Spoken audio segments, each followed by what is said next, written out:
একটা দুর্ঘটনার খবর জানাই আপনাদের। সাঁতার শিখতে গিয়ে মৃত্যু হলো কিশোরের। সুইমিং পুলে ডুবে মৃত্যু হয়েছে কিশোরের। সাঁতার শিখতে গিয়ে হঠাৎই জলে তলিয়ে যায় ওই কিশোর। অরুণ আমাদের প্রতিনিধির সঙ্গে কথা বলবো। অরুণ, কিভাবে ঘটলো এই ঘটনা? ব্যারাকপুর মনোরঞ্জনপুরে অ্যাথলেটিক ক্লাবের পুকুরে সাঁতার শেখানো হচ্ছিল। সেই সময় প্রতীক বিশ্বাস নামে 8 বছরের এক কিশোর সেখানে সাঁতার শিখতে নামে। তার সাঁতার শেখা হয়ে যাওয়ার পর সে পাশে বসেছিল। হঠাৎ তাকে খুঁজে পাওয়া যাচ্ছে না, পরিবার দাবি করে। তারপর দেখা যায় সে জলের মধ্যে ডুবে যায়। কিন্তু যেখানে 8 জন থেকে 12 জন ট্রেনার সেখানে থাকে, কি করে জলে ডুবে গেল এই নিয়ে কিন্তু প্রশ্ন তুলেছিল এলাকার বাসীরা এবং যারা সাঁতার শিখতে আসে। তারপর তুমি যেরকম বলছো, এই কিশোরটা বসেছিল, মানে সাঁতার শেখা হয়ে গেছিল, তারপরে তো সাইডে বসেছিল জলের পাড়ে, তাহলে কিভাবে ডুবে গেল? একদমই তাই। সে সাঁতার, তার যখন টাইমিং ছিল সে সাঁতার শেখা হয়ে গেছিল, কিন্তু সাঁতার শেখার পরে কিন্তু ট্রেনার বক্তব্য হচ্ছে সাঁতার শেখার পরে সে পাড়ে বসেছিল, তার মায়ের জন্য অপেক্ষা করছিল। তারপর কোনো কারণে সে জলে নেমে পড়ে এবং সে তলিয়ে যায়, এমনটাই দাবি করছে ট্রেনার। কিন্তু পরিবার সূত্রে দাবি হচ্ছে যে ট্রেনার, এতগুলো ট্রেনার থাকা সত্ত্বেও কি করে একটা বাচ্চা ডুবে গেল।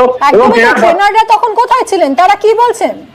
ট্রেনাররা বলছেন যে আমরা এখানে ছিলাম ঠিকই, কিন্তু বাচ্চাটা কি করে ডুবে গেছে আমরা খেয়াল করিনি। বাচ্চার মা যখন বলে আপনারা বাড়িতে গিয়ে খোঁজ করুন, ট্রেনার কিন্তু ভেবেছে তার যখন সাঁতার শেখা হয়ে গেছে, তাদের টাইমিং শেষ, সুতরাং সে বাড়ি চলে যেতে পারে। 8 বছরের বাচ্চা, সেই কারণে কিন্তু ট্রেনাররা কতটা গায়ে মাখেনি। সুইমিং পুলে সিসি ক্যামেরা ছিল কি? সেখান থেকে কি কিছু জানা যাচ্ছে? না, দেখো, এই সুইমিং পুলে কোনো সিসি ক্যামেরা নেই, কারণ অনেক বাচ্চা, অনেক মেয়েরা, বড় বড় মেয়েরা ওখানে সাঁতার শেখে, সেই কারণে কোনো সিসি ক্যামেরার ব্যবস্থা নেই। কিন্তু ঘটনার টিটাগড় থানা পুলিশ কিন্তু বিষয়টা খতিয়ে দেখছে। কি করে একটা বাচ্চা 2 বছর ধরে সে সাঁতার শিখছে, 2 বছর ধরে একটা বাচ্চা কিন্তু অনেকটাই সাঁতার শিখে যায়, তারপরেও কি করে জলে ডুবে গেল, এটা নিয়ে কিন্তু প্রশ্ন তুলেছে এলাকার মানুষ এবং পরিবার। তো পুলিশ, টিটাগড় থানার পুলিশ ব্যাপারটা তদন্ত করে দেখছে। ধন্যবাদ।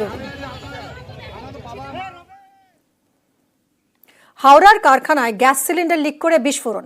হাওড়ার বজরংবলী কারখানায় সিলিন্ডার লিক করে আগুন লেগে যায়। বিস্ফোরণে আহত হয়েছেন কয়েকজন শ্রমিক। কারখানায় বিস্ফোরণে হাত উড়ে যায় 2 শ্রমিকের। লোহা কাটার কাজ চলার সময় এই দুর্ঘটনা।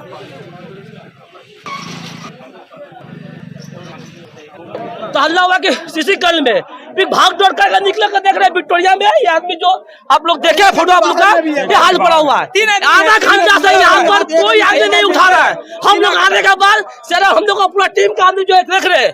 आने के बाद लोकल 21 नंबर वार्ड का प्रेसिडेंट सलमान खान फोन किया है, हम लोग आए, उसके तरफ से हम लोग सबको मिलकर टोटो पर बैठा के अभी उनको हवा भेज रहे हैं। तो ये बात है, यहाँ पर जनता गोदाम में कोई आदमी हाथ नहीं लगाया है, ये दुख की बात है। हादसा किसी का साथ कभी भी हो सकता है, लेकिन चाहिए किसी को सपोर्ट करने के लिए, कोई सपोर्ट किया नहीं है। যা শুনলাম তাতে করে অক্সিজেন এখানে ঝালাইয়ের কাজ হচ্ছিল, ঝালাই বা কাটিং ওয়েল্ডিং এর কোনো কাজ হচ্ছিল। অক্সিজেন সিলিন্ডার ছিল, এলপিজি সিলিন্ডারও ছিল। যা দেখা গেল অক্সিজেন সিলিন্ডার বাস্ট করে 2 জন লেবার ইনজিওর্ড হয়েছে।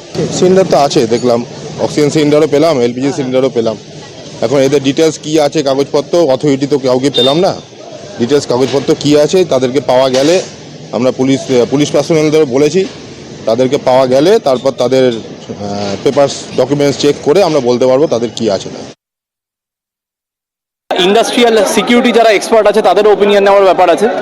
তো আপাতত আমরা তদন্ত শুরু করে দেখি নিছকই অ্যাক্সিডেন্ট নাকি কারোর কোনো গাফিলতি রয়েছে, নাকি কোনো রকম সেফটি মেজার্স যদি কিছু ভায়োলেট হয়ে থাকে, সেগুলো সবটা মিলে তখন দেখা হবে। একজনের নাম তারক, একজনের নাম অমি। সিরিয়াস ইঞ্জুরি আছে, ওদেরকে আমরা ফর বেটার ট্রিটমেন্ট শিফট করেছি।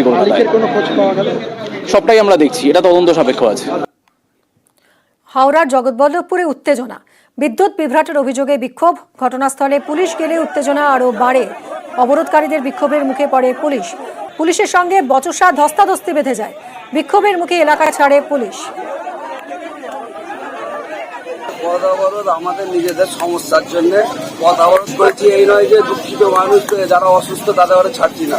পথ অবরোধ খালি জনসাধারণকে বোঝাবার জন্য এবং প্রশাসনিকভাবে যারা ইলেকট্রিক অফিসে আছে তাদের ঘরে আমাদের ব্যথা বেদনা জানাবার জন্য। পথ অবরোধ মানে এই নয় যে অ্যাম্বুলেন্স ছাড়ছি না বা দুধের গাড়ি ছাড়ছি না। অসুস্থ ব্যক্তি বা অ্যাম্বুলেন্স বা দুধের গাড়ি বা খাবারের গাড়ি, যে সকল গাড়ি আছে সকলকে আমরা যাতায়াত করতে দিচ্ছি।